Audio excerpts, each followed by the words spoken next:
Welcome to the second part of the Pharmacy CPA tutorials on the Pharmacy Manager system.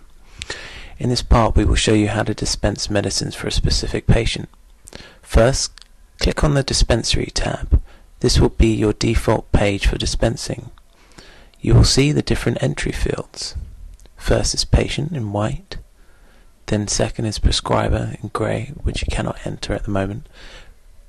Third is Quantity. Fourth is the written as, fifth is dispense as, and lastly are the directions. You can also see a little green FP10 on the left. Click this if you want to change prescription type. You can also see number of items and owing items. Then the multiple details tabs for the patient, and the cost of medicines, which is shown alongside with pack sizes and how much stock that you have. But first, let's do a test. The surname of our patient is going to be Test, which you enter into the patient field, and up pops the Find Patient screen. You select which patient that you want, and it's listed as first name, second name, sex, age, patient number, and address. The white boxes above also you can search via postcode and different fields. Let's press OK for a moment. This will select our test patient. You can see at the top the patient's name, the prescriber, and the number of items. But firstly, click on Details. The top Details button brings you to a screen about the patient. Here you can find all relevant information that you require about the patient's condition, who they are, who their doctor is. First tab is Patient. Then the second tab will specify the doctor and surgery. Third tab is Conditions. And then back to the medications, history of the patient, and other details to do with the actual patient. Now, clicking on Patient brings up all of the information regarding the patient, so title, first name, other name, address. Here you can edit the patient's details quite easily. There pretty much aren't any restrictions at this stage, because as you are logged in as a pharmacist onto the system, you can change any details that you want. So we'll just try here entering Mr. You can also click on the arrow button, which will give you a list of the different titles you can give. Then just entering the first name, quite straightforward really. You can put in whatever. Let's try this. Then other name, which would specify really the middle name, last name, Test. So our patient is called Test. Then the address field, quite straightforward here again.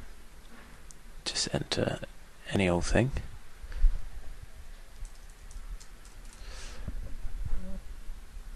Test Street, there we go. Moving on to the postcode, this often proves quite difficult with some pharmacists, as if you type it incorrectly, it won't let you proceed to the next screen. It won't let you click OK and accept the patient's details. So if we type in, for example, a random postcode that you get, let's say L2, I, Y, and L, you can see it's in red. This will not be accepted by the system, because the third letter number has to be a number. If this is not a number, it will not let you proceed. So if we change that figure to a 0, you can see it changes back to black, and this means that it will accept it. Any figure that comes up as red will not be accepted into the system. So watch out for this, it won't let you click OK and proceed. We'll move on to sex. You can click unknown there if you have a patient, say, rings up on via telephone and you're not sure the name, but this is automatically set by the suffix, which is the Mr. or Mrs. Date of birth, or DOB, can be entered in a variety of different formats. The quickest one that we find is not to do it as shown here, which is doing forward slashes to enter the dates. This usually takes a bit too much time, but you can do this if you're more comfortable with doing that. If you type those figures without the forward slashes, then it will accept it and it will format it in a way that it will understand. As you can see here, we're just typing in the same date of birth but in a different way, and you can see how it formats itself. Looking at the bottom of the page, you have MUR leaflets and a welcome leaflet, which often prove handy if you want to send a bit of information to the patient about your services.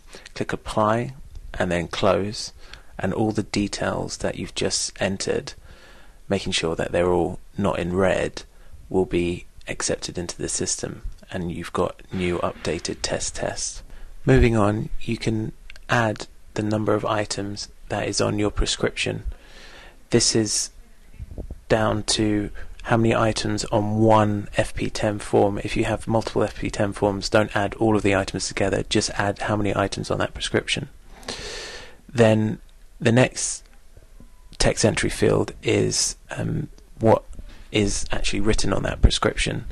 In this case, we'll just take a standard amoxicillin. Looking at the products page, you can scroll down. There's a number of different items which you can select by different formulations, so capsules and suspension. You click on the one that you want to select, and then you have the directions. So 1 is shorthand, and then T is 3 times a day.